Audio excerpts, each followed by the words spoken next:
I will be sending you a link to those lectures that you already had before, and that'd be, I think, convenient for homework purpose, because that way everything will be in one place.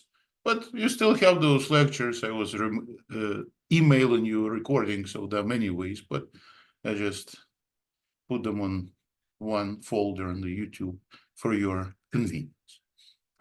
So anyways, section 11.5 is talking about the split of fraction into two. So, for example, when you add these two fractions, you collect denominators, you produce the same denominators, and that's how you get the sum by adding numerators and then simplify.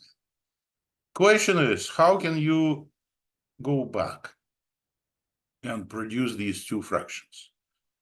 And turns out there is a standard procedure, so-called partial fraction decomposition, by utilizing factors of this denominator. So you can see this as a product of x plus 4 and x minus 3. So when I try to break this into the two fractions, then simpler denominators will appear. And turns out that in later classes, such as a calculus 2, you utilize this for purpose of a bigger thing called integration. That's why they like to break this into simpler looking fractions. And the question is, what will be numerators? Well, people say it's a for the first and b for the second. And the question is how to find that your a looks like it's 3 and your b is 2. And it turns out that you need to solve the system of two equations by doing the following. So they say this, my fraction has a pair of denominators. So it's actually supposed to be x minus 3 on the bottom and x minus 3 on the top, right? We always can multiply and divide by exact same expression. Analogously here, I can put x plus 4 with top and the bottom. And then, since in my equation, denominators are the same, I can disregard them, and just to say that my numerators must also be equal. In other words, ax minus 1 on one side must be equal to, and I can distribute here a and then b as well. So it'd be ax minus 3a, right?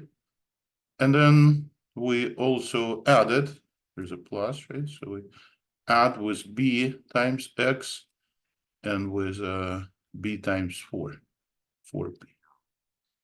So we produce this little equation that has two unknowns, basically, a and b. When you say, Alex, what about x? Well, x is variable. We can now match the following with x. On one side of this equation, I have coefficient 5, and on the other side, I have a plus b. So notice I wrote everything without x because I just kind of factored it out. And on the other hand, there is also numbers, or people say coefficients with 0 powers of x.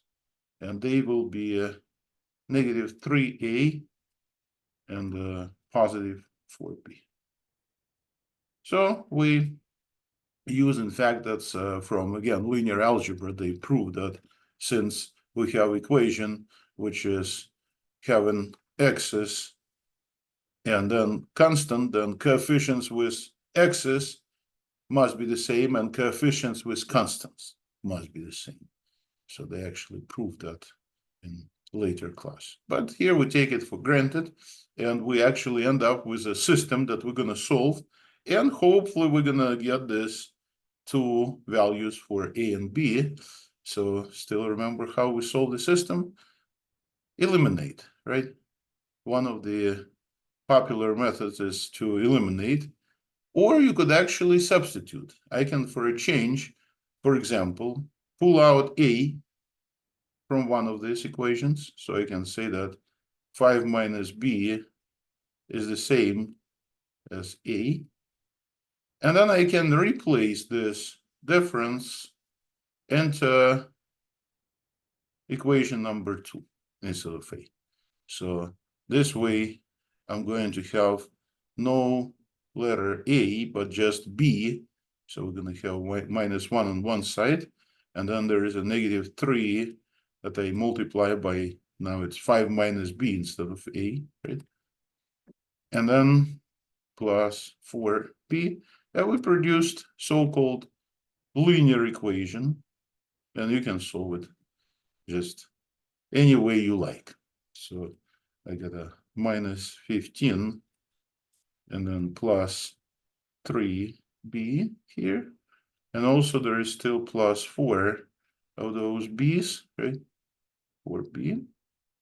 So it looks like I can isolate or find my unknown letter b by bringing that 15 over to the other side. So I add 15 here and get a 15 subtract 1, which is 14, right? 14 on one side, and this is equal to 4 and 3 is 7b. And yes, now you see that b is indeed equal to number 2, right? And that's what we actually had originally in the exercise. And they say, so why would you do that? Well, because problems in this section, they all start here, and they want you to find these coefficients a and b, and that's the way to go. So I can, and you can find, of course, the other letter A, which is 3. I'll let you do this for fun on your own. And again, you don't have to solve the system the way I did, because we used to eliminate, right? You could have just multiplied by 3 and had 3a and minus 3a canceled, and that'd be much shorter approach. But point of story is that it doesn't matter. You solve it one way or the other way, and sometimes you cannot nicely eliminate, so you have no choice but to substitute. And that's why I touched this substitution way to solve systems. And here the exercises, they get, well, more and more involved with more and more complicated looking denominators. So I think I'll just go and do an exercise from the end of the section just to illustrate for you that they're really pretty much all the same, but there could be bigger systems. Like you can see the coefficients could be A, B, and C, and sometimes even D appears, sometimes even bigger.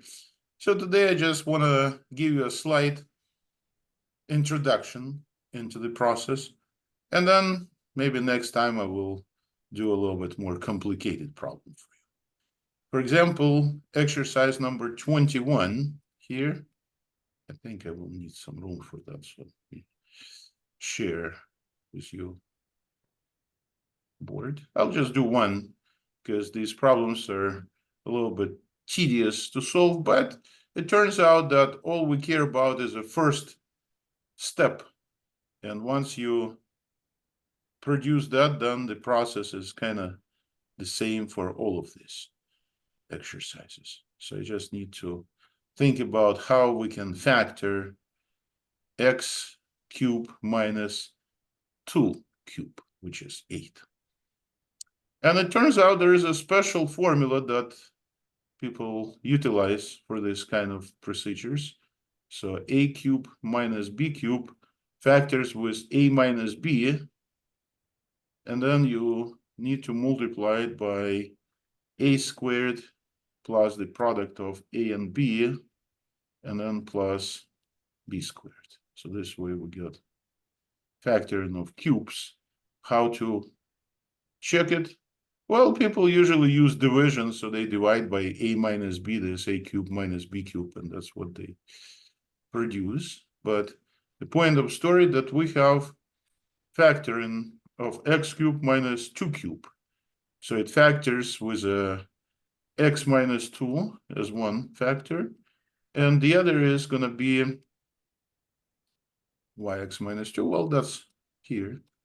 So the other factor will be that quadratic. It's x squared plus x times 2, or 2x, and then plus b squared, which is 4.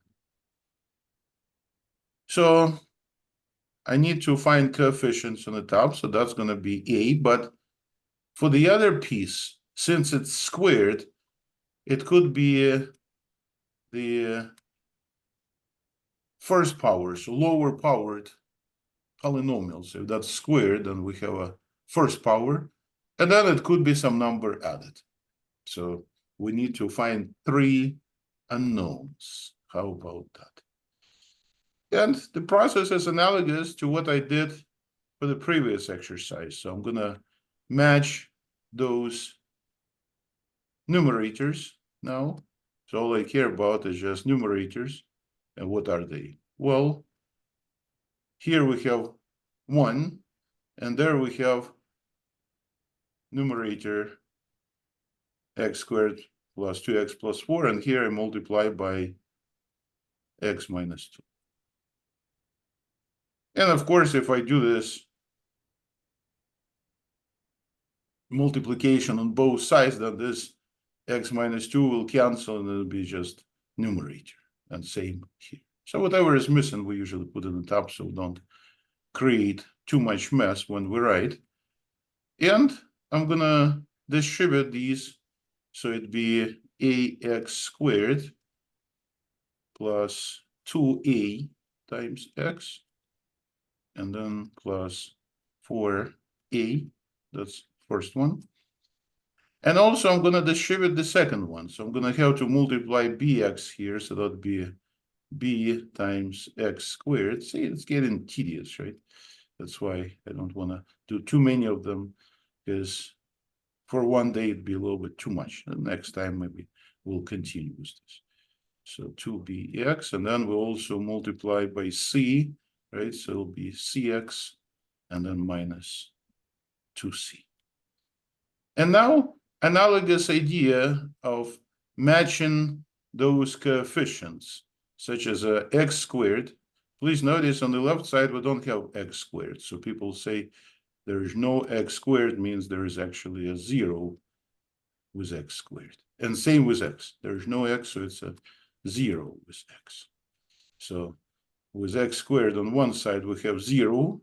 And on the other side, looks like we have a and b, right? So here's my first little equation. And you will see that substitution here would make much more sense rather than produce this elimination type of process. So with first power of x, again, I don't have any coefficients, so it's just a 0. So it is a 0, so we do have coefficients. So with first power of x, we have 2a, right? So I just don't write x. And we also have 2 more of them. You see, minus 2b, and then plus c. So it's getting a little bit more complicated. Yeah, with numbers, but it's not going to be really that bad. So 1, people say with constant or with a 0 power of x, which is 1. Right? So we have what's left. Number 4 and negative 2c. 4 and minus 2c. Well, looks like from here, I can right away find the c. I can say that 2c, I bring it to the left, is going to be 4 minus 1, which is 3. I say, Alex, looks like you are getting a fraction. Yes, sometimes you do have fractions. So c is going to be 3 over 2 fraction. And then I will go for the first equation. to pull out one of these unknowns, either A or B. So for example, I can say negative B is the same as A. So I can replace that A here and also replace my unknown letter C there. And we will get the third variable B then. So looks like this gives us that 0 is equal to 2A. So instead of A, I put 2 times minus B, right? And also minus 2B again, and plus C, which is 3/2. So I also plug C here, 3/2. So it looks like now I can find B. So it's going to be -2 and -2 is -4. B's is equal to -3/2. So I need to divide by -4. In other words, I put -4 in denominator, right? To isolate my B. So I put -4 in denominator on both sides of this equation, which means that we found B, and B is equal to positive, 2 minuses canceled, 3/8. Okay, we found B, and this means that right away we're going to get A, and A will be coming out as a what? Looks like a -3/8. Change the sign. So I'm ready to write down the actual decomposition here. We use the same block. Nice black color here. So there'll be a first fraction, x plus 2 is on the bottom, plus, not minus, careful, x minus 2. And now A is my -3/8. Okay. And then for the second fraction with more complicated denominator, x squared plus 2x and plus 4, I'm going to write on the top B, which is, we found 3/8 times x, added with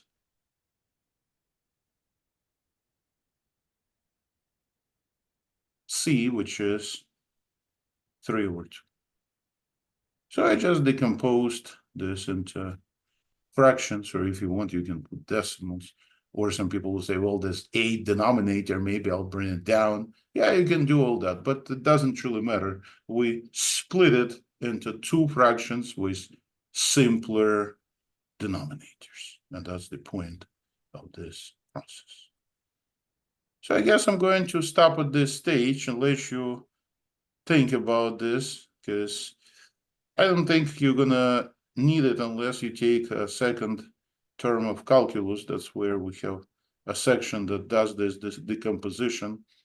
And even if you forget this procedure, I'm sure the instructor that will teach it will go over this process again. But some instructors expect you to remember that. That's why I think it's good that you see it once previously, plus see how you solve the systems. And I guess the section is pretty much all about that story. Before to end it for today, I'd like you to notice that theoretically, you just need to wait for this page to open. When you decompose this fraction with denominator like quadratic that you cannot factor, then that's exactly what we did. So the power, instead of 2 on the bottom, on the top will be 1 less. So I'll have to have and A and B. But sometimes one of these coefficients is 0, which makes life much easier, of course. And I actually did pretty much the same procedure here, similar to what we just solved in the exercise. So it turns out that the bigger denominators are, things get more and more complicated. And I don't think you're going to see much of this. But I guess that's just a first flavor for this section. So on Friday, I'll do a couple of more problems. So that'd be our plan for the rest of this week. Notice the problems get complicated, but I'm not planning to put them on the midterm exam. So I just want you to see them and maybe redo one of these exercises eventually on your own as your homework, and that should be good enough. So I'm gonna end this for today. I'm not giving you a quiz. I'll let you relax a little bit with these type of exercises. I know you deserve it, right? So there'll be no quiz today. So I'll just let you go and have a great rest of Wednesday. Professor,